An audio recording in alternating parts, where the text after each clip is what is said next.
This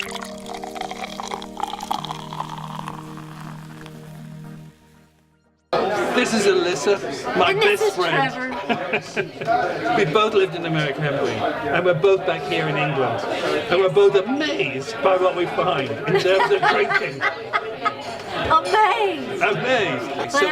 But I would say my typical drinking is I have a ginger ale whenever I go out, because that's what I like to drink. I don't like really drinking wine or beer, which is very different from me, because years ago when I was younger, when I was in my 20s and 30s, I was definitely kept up with drinking, but much more because it was socially, that's how it was. Does your English boyfriend drink more than you?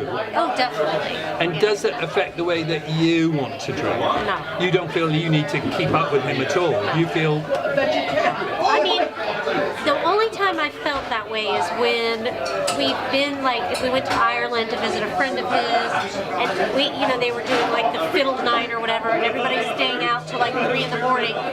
It's hard to stay out till 3 in the morning when you're like really sober. When you're sober, you don't want to stay. I mean, you know, I'm fine till about 12 or 1, and then I'm like, I'm done. I don't care what everybody else does. They can go out and have a great time. I'm just going to go home because that's what I want to do. And sometimes that is much harder for the other people than it is for me. For me, I feel totally fine.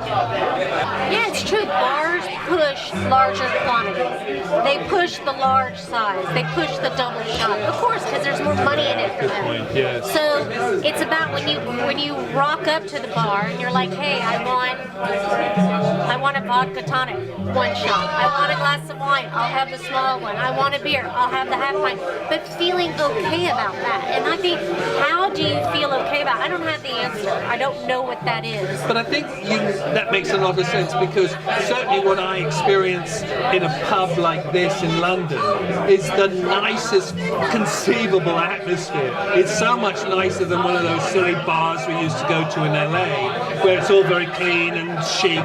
This is homey and feels like a really nice alternative to sitting in front of the telly, so long as it doesn't mean that by the time I leave, I have to be completely pissed off my head. Yeah. That I can be completely in control, just a little bit happy, and can go on like that. See, I think, like, even listening to people here, you can hear it. Like, we've been here for a while, and the volume's gotten bigger and bigger, and it's almost, it feels like this competition.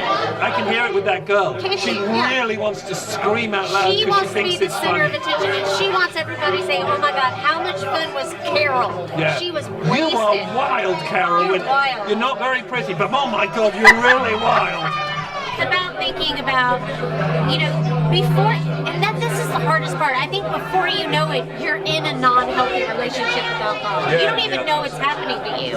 But before you know it, it's like, there's the bottle of wine. Well, I have 1 drink when I get home. And then that 1 drink turns into 2. Before you know it, you finished a bottle of wine, and the next day you're doing the same thing. But it happens slowly, so it's about being super aware. Are people bored? Are they depressed? Are they frazzled by the day?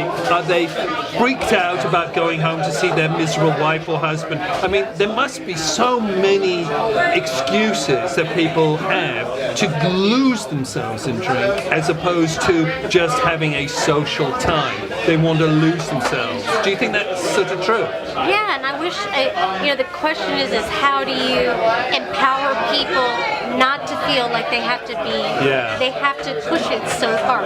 What do you do for them? And I think it's a lot, maybe, I don't know the answer, but if it was me and I was with someone, it's about supporting the choice to not do that. So I think the work is about really knowing yourself, being comfortable, having people around you who support that, and not feeling like you have to be like everybody else. I just want less alcoholic or non-alcoholic drinks to be something more than just something that feels like, you know, that isn't satisfying. If there is a drink that I really enjoy that wasn't full of sugar, was like just an interesting, nice drink, but wasn't getting me completely pissed. I mean, literally, listen, we've been here for 10 minutes, and it's gone from like 5 o'clock to 5:30, and the sound in this place, and that woman and her screaming out that she needs to be heard and seen, and and she's going to be. It's like it's not even 6 o'clock yet.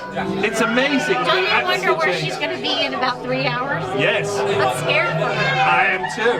See, Good luck, darling. it's easy. Like her friends could just.